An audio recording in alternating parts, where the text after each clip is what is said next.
Shenley Laboratories, producer of Penicillin Shenley and Shenley Pharmaceuticals, presents the Encore Theater.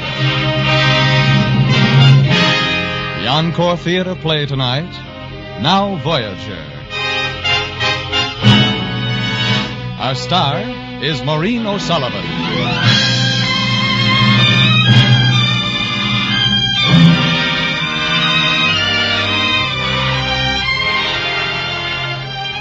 Tonight, Shenley Laboratories presents another in a new series of great dramatic programs. Some of our stories are fact, the struggles and accomplishments of great men of medicine. Others are fiction, stories of devotion to an ideal, individual heroism, or courage. By these programs, Shenley Laboratories would remind you that medical science and progress is not cold, impersonal research or pages of statistics, but a warm human story told in living terms. Whether it's the life of one of medicine's immortals or the everyday record of service rendered by your own physician.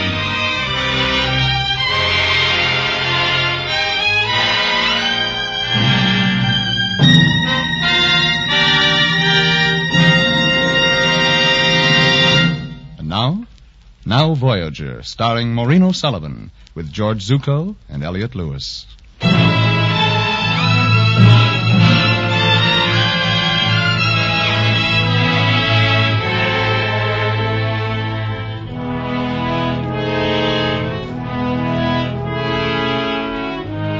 In his study in his great sanitarium at Cascades, New York, the world-renowned psychiatrist Dr. Henry Jackwith sits, writing in his journal. I met Charlotte Vale for the first time in her own home. Her sister Lisa had come to me and asked me if I would consider taking Charlotte's case. There were details about it that interested me, so I went to Boston. The moment I met Charlotte's mother, I began to understand a lot of things. Charlotte was a late child, Dr. Jackwith. The child of my old age, I've always called her. I was well into my 40s when she was born. Her father passed on soon after. My ugly duckling. Of course, it's true that all late-in-life children are marked. Well, often such children are not wanted. That can mark them. I've kept her close by me, always. When she was young, foolish, I made decisions for her, and always the right decisions. You would think a child would wish to repay a mother's love and kindness. Yes, Mother. Hello, Lisa. Charlotte, darling. This is my very good friend, Dr. Jackwith. I wanted him to see you. How do you do, Miss Vale? Dr. Jackwith? Lisa feels that your recent peculiarities, your fits of crying, your secretiveness, indicate that you're on the verge of a nervous breakdown. Is that what you're trying to achieve? Why, no. No, it isn't Dr. at all. Jackwith has a sanitarium. In Vermont, I believe. Probably one of those places with a high wire fence and yowling inmates. Well, now, I wouldn't want anyone to have that mistaken notion. Cascade is just a place in the country. People come there when they're tired. You go to the seashore, they come there. The very word psychiatry, Dr. Jackwith. Doesn't that fill you with shame, Charlotte? My daughter, a member of our family. There's nothing shameful in my work or frightening or anything else. It's very simple, really, what I try to do. People walk along a road, they come to a fork in the road. They're confused, they don't know which way to take.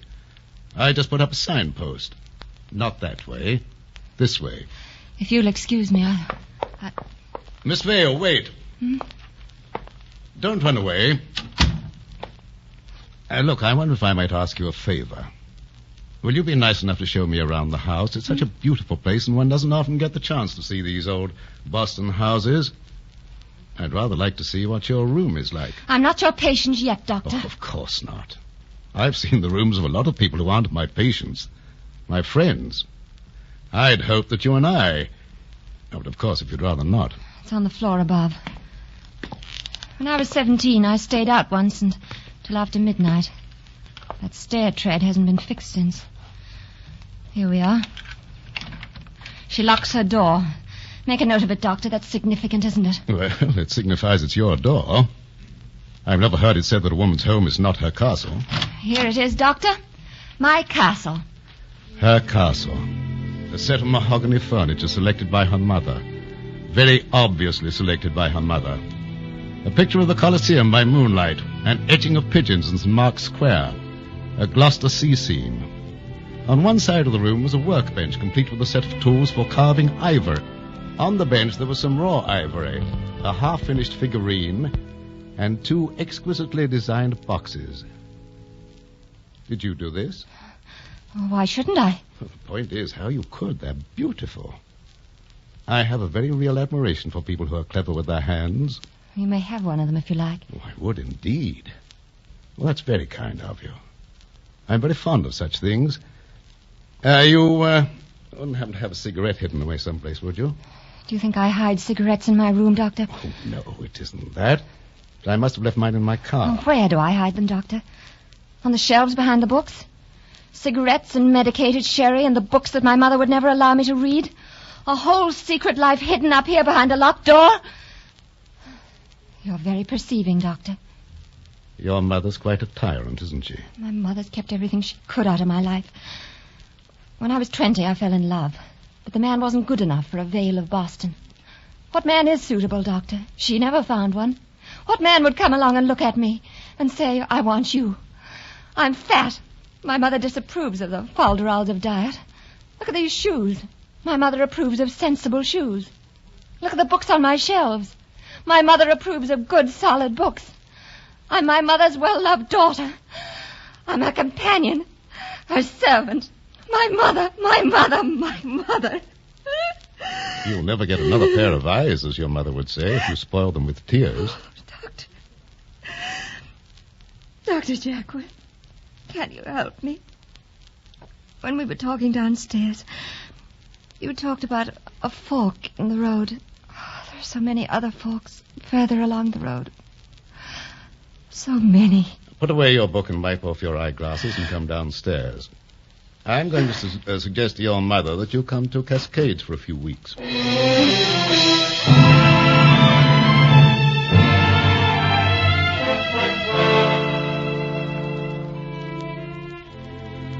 Weeks of sun and rest and diet for Charlotte Vale. Weeks while her tears retreated and her hands became more steady. As time passed with her sister Lisa's help, her appearance was changed. The sensible shoes disappeared for more attractive ones.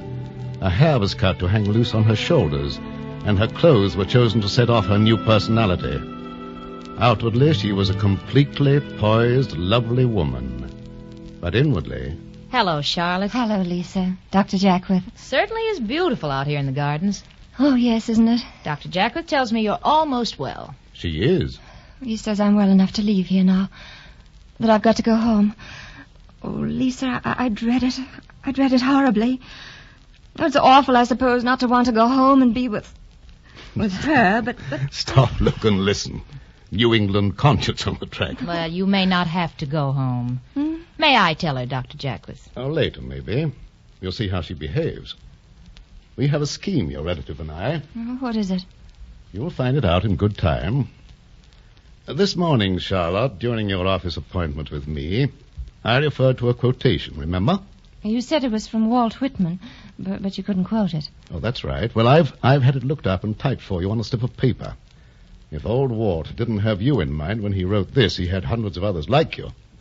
He's put into words what I'd like to say to you now, and far better than I could ever express it. Here, read it. Untold want, by life and land ne'er granted. Now, Voyager, sail thou forth to seek and find.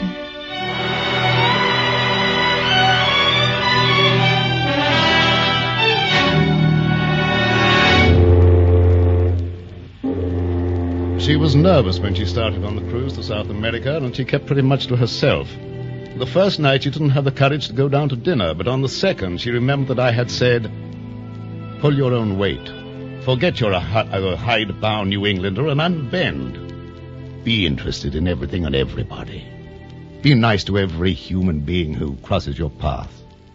This is your table, Miss Vale. Thank you. Miss Vale, may I present Mr. Durant? How do you do? I hope you don't mind sharing a table, but since you are both traveling alone... No, not at all. My name is Jeremiah Duveau Durant, if you'd like to hear it in its silly entirety.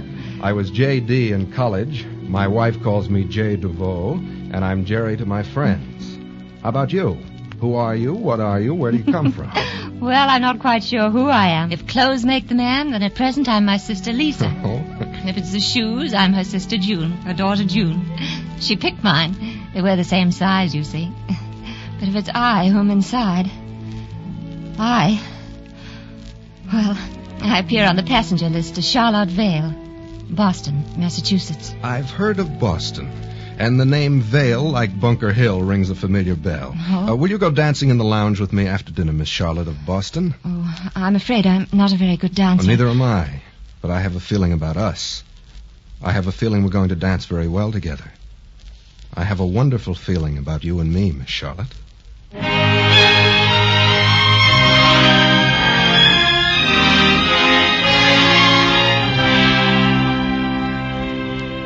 It's wonderful up here on deck, isn't it? The air has a taste to it. Great intoxication, I'm afraid. The ship will be in Rio all day tomorrow. Will you have lunch with me and help me do some shopping for my daughters? Your daughters? Yes. Here, I'll show you a picture. Oh, who's that knitting? That's Isabel, my wife. The picture isn't very good of Isabel. She'd only looked up and smiled. That's Beatrice by her, and that's Tina sitting with her legs crossed. We hope she won't have to wear glasses always. Tina wouldn't smile for me either. Oh. She's convinced she's an ugly duckling. Does Tina know she wasn't wanted? That's an odd remark. Oh, I'm sorry. I really shouldn't have said that. Well, it's odd because it hit so close to the truth. Hmm? Even before she was born, her mother said... Oh, never mind that. By the way, I have something for you. I don't know the first thing about perfumery, but the clerk said this was all right. It's a mixture of several kinds of flowers. It's called Jolie Fleur. Jerry. It reminded me of you. Oh, Jerry. Jerry, you know this is the first... Oh, you're the first man. This is my first present from a man. I'm glad I could give you your first present. I'm glad I could be the first man to give you one. I wish things were different. I wish I could be the last man and all the others in between. I was right. The air is intoxicating. It isn't the air, my darling. It's the moment. And it's you. Jerry.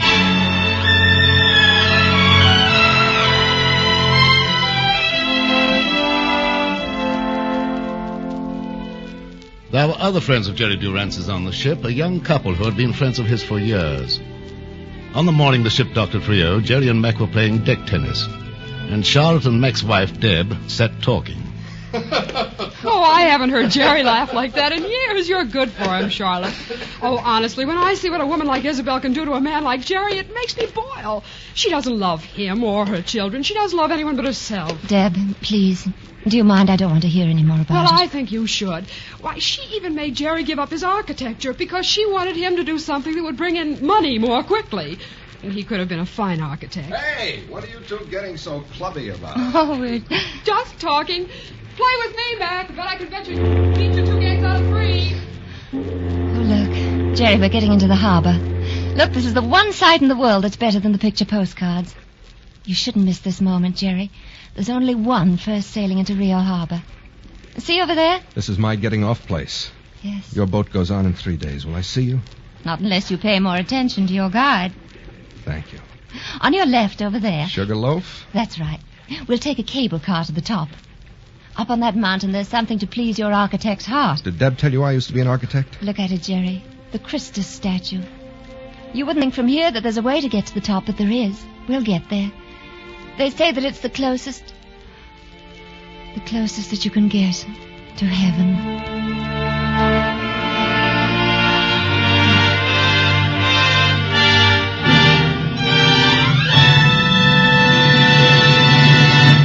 In a moment, we'll return to our play, Now Voyager, and our star, Maureen O'Sullivan.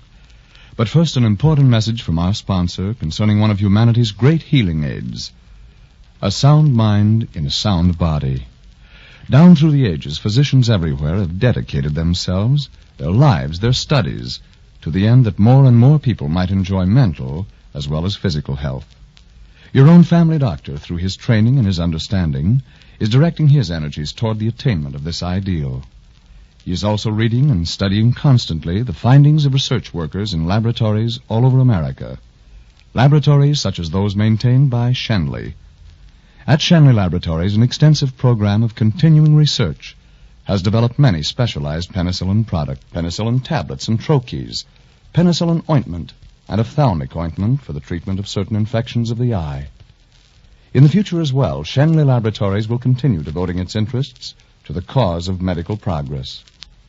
In studying the healing possibilities of drugs derived from fermentation processes, and other drugs as well, Shenley hopes sincerely to contribute a share in expanding the frontiers of medical knowledge, and thereby to aid your doctor in his work of keeping you well. Now, the second act of Now Voyager, starring Maureen O'Sullivan, with George Zucco and Elliot Lewis.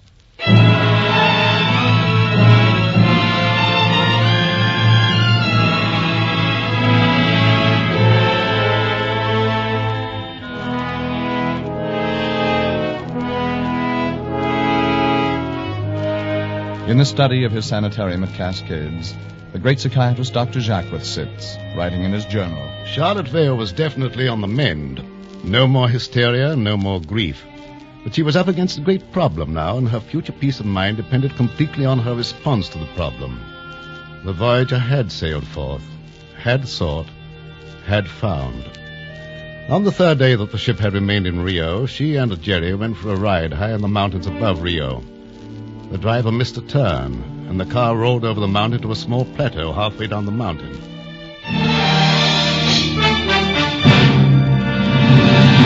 Ay, Mother in heaven, what have I done? I said go forward. The car just went backward. Are you killed? Are you hurt, dear senor and senora? Are you dead? Here, let me help you out. You sure you're not hurt? Not a scratch. Oh, Dios mío. Oh, the car. The formerly so beautiful car. Oh, Manuel, don't cry. It's all right. It's all right. I tell her to go forward. She's go backward. Please, senor, I will descend into the valley to get the cavallo e corda while senor and senor remain in the car. Excuse me. Cavallo e corda. Cavallo e corda. What did he say? I hope he said he'll get a horse and a rope. Uh-oh. It's beginning to storm. Oh, there's some sort of a shelter over there. Well, come on. We'll run for it.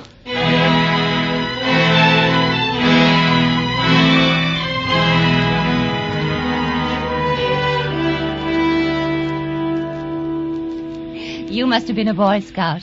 That's a beautiful fire. You're very quiet. What are you thinking about? I was pretending. Or wishing, or you might even call it praying. I was thinking how wonderful it would be if you and I were the only two people in the world. We could stay here forever. Oh, when you get to be my age, you don't pretend anymore. You know there are no such things as fairy tales or happy endings. We'll be friends, you and I, all our lives. Do you really believe that? Yes. At least I want to believe it. I want to believe that there's a chance for such happiness as this to be carried on somehow, somewhere. There isn't. In a few days, this will be gone, like footprints in the snow, leaving no trace when the snow melts, leaving nothing. Except what we remember. All our lives, wherever you are, wherever I am, we are what our memories are. Whoever gave us this chance to be near each other will give us only one chance. Darling, why are you crying? Don't you know what I'm saying? Don't you realize I love you? I know, and I can't believe it. I suppose these are really tears of gratitude. An old maid's gratitude for the crumbs offered. Please don't talk like that. No one ever called me darling before you did. Darling. Jerry. Darling.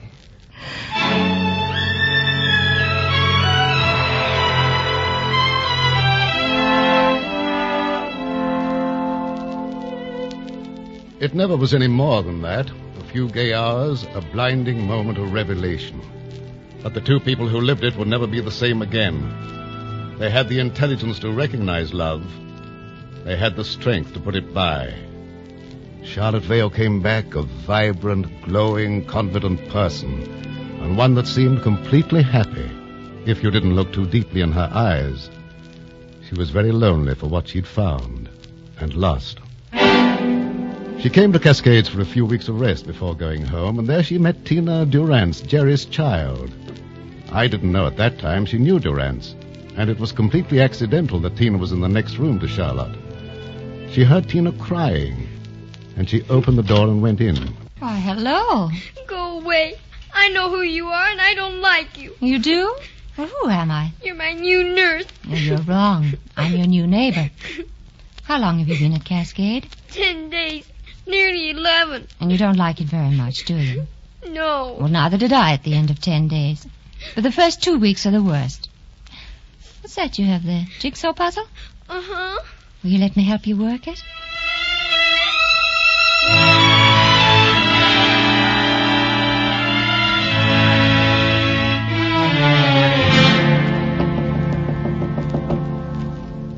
Come in. Miss Charlotte. Oh, Tina, darling, what's the matter? Can I sleep in here with you? Why, of course you can. Oh, has something happened? Something terrible. Oh? That awful Miss Warner said there would be a nurse here for me tomorrow night. Oh. Why must I have a nurse? Nobody my age has a nurse. I'll be so ashamed. Now, Tina, listen to me. Listen, Tina. I'll talk to them tomorrow. I'll ask them to give you another trial without a nurse, I'm an old friend of Dr. Jackwith's, and I'll tell him, too. You leave it to me, will you? You're good to me. Why are you so good to me? Oh, lots of reasons. But one is enough. There was someone who was good to me once when I needed someone. I'll go to sleep, Tina, and I'll tell you a story. Here, I'll turn the bed down. Now then, close your eyes, make your muscles go all limp, and I'll tell you a story. There, that's better. Now pretend you're a child, because this story may be too young for you. Once upon a time, there was a little girl, and she was afraid.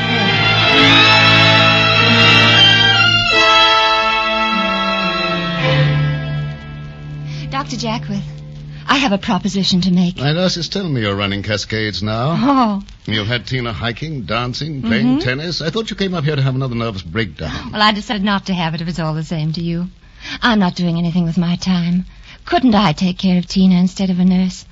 I promise to ask you about everything. I've already canceled the nurse. Oh. Just go ahead. Tell me what you do. Oh, I'd just be with her, and I'd pay her attention and make her feel wanted and important. And then as soon as you let me, I'd take her to Boston for a holiday. Why do you take such great personal interest in Tina? Well, I know her father. He was on my cruise. I thought perhaps you knew. Although I don't see how you could know, except that you seem to know so many things. No, I didn't know. If I had known, I certainly wouldn't have advised you to come to Cascades at present. No? I had no idea you'd ever met Durrance. I don't know how emotionally involved you are with him, but I can't work in the dark when there's a child in the picture. Well, I'll tell you everything. It's over. That's everything in 2 words, Doctor. It's over. Dr. Jackwith, Tina needs me, and I need her. Well, I'm crazy. But if you promise to behave yourself... Oh, I'll tell her. But you're only on probation.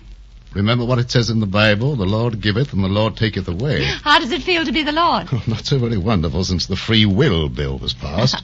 Too little power. Oh, I love you, Dr. Jackwith. I love you, Charlotte Vale.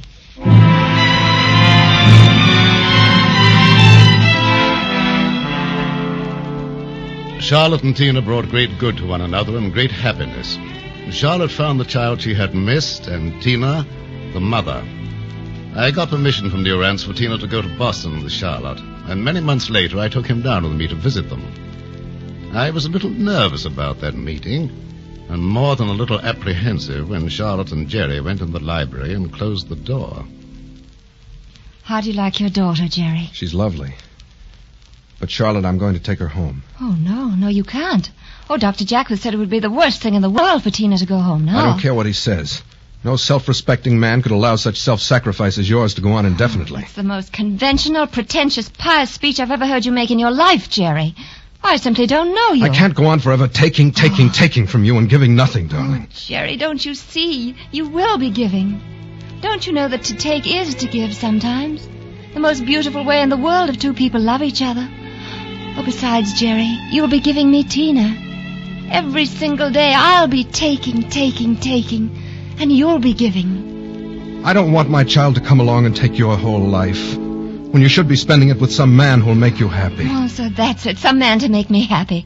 Here have I been living under the delusion that you and I were so in sympathy that you knew without being told what would make me happy. When Tina wanted to come home with me and stay, it was like a miracle happening. And I allowed myself to indulge in the fancy that both of us loving her and doing what was best for her together would make her seem actually like our child after a while. Oh, but I see that I've been just a big sentimental Wait fool. a minute, Miss Pepperpot. Oh, let go of me. Now I know. Now I know that it won't die what's between us. Do what we will, ignore it, neglect it, starve it. It's stronger than both of us together. Oh, Charlotte. Let me go, Jerry. Jerry, Dr. Jackwith knows about us.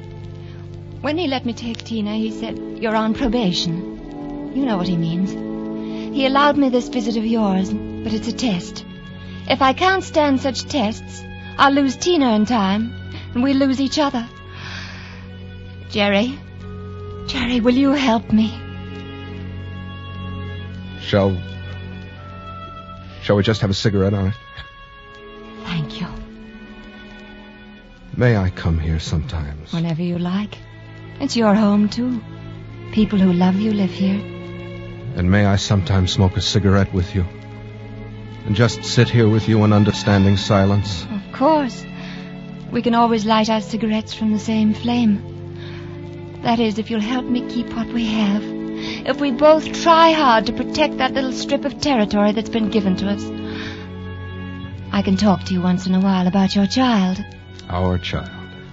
Jerry, thank you. And will you be happy, Charlotte? Will it be enough? I will be happy, Jerry. It must be enough. And so the case was concluded, the patient dismissed. The Voyager had reached his destination.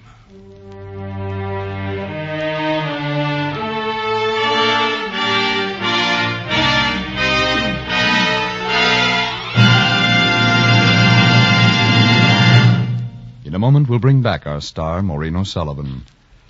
Ladies and gentlemen, Shenley Laboratories, maker of penicillin Shenley, would remind you that the American standard of health is higher than that of any country in the world. But, warning, danger ahead. That is the meaning of a recurring ache or pain, or chronic under-par feeling. It is of utmost importance to you to heed this warning and see your family physician immediately. Serious diseases may often be arrested when detected and treated in their incipient stage. Shenley Laboratories urges you take advantage of the years your doctor has invested in gaining knowledge and experience that will benefit you. Consult your doctor regularly. And now, ladies and gentlemen, Miss Maureen O'Sullivan. Ladies and gentlemen, to sum up the spirit of this Shenley Laboratories program, this simple and beautiful prayer of the physician, written centuries ago by Maimonides, seems to me to be apt and fitting. The eternal providence has appointed me to watch over the life and death of all thy creatures. May I always see in the patient a fellow creature in pain. Grant me strength and opportunity always to extend the domain of my craft. This is the prayer of the physician. It is ages old, yet today it is as new as the hope for a peaceful way of life for all the world. May we invite you to listen again next week at the same time when Shenley Laboratories presents Dr. Ulrich's Magic Bullet, starring Charles Bickford. A great star in a great story. Good night.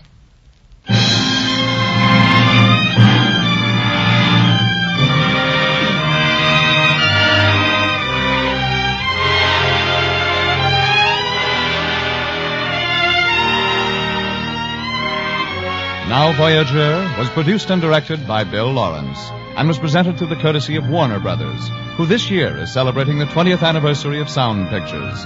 It was a Gene Holloway adaptation. We are most grateful to Maureen O'Sullivan, who stepped in at the last minute to replace Loretta Young, whose illness made it impossible for her to appear tonight. This is Frank Graham speaking for Shenley Laboratories, producer of Penicillin Shenley, and inviting you to listen next Tuesday at the same time when you'll hear Charles Bickford in Dr. Ehrlich's Magic Bullet.